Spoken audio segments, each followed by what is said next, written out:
बच्चों, आज हम बिना मात्रा के 2 अक्षरों से बने शब्दों को पढ़ना और लिखना सीखेंगे। तो चलो बच्चों, हम शुरू करते हैं।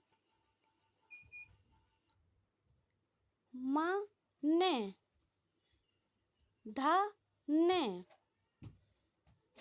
ब ने, क ने, ट ने, ज ने, ज बे, त बे, ट बे, स बे, क बे, स बे,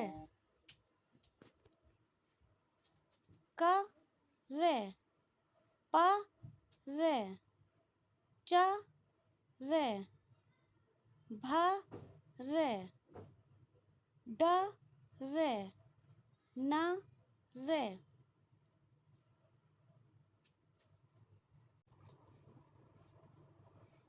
च ले, ज ले, क ले, फ ले, न ले, ब ले,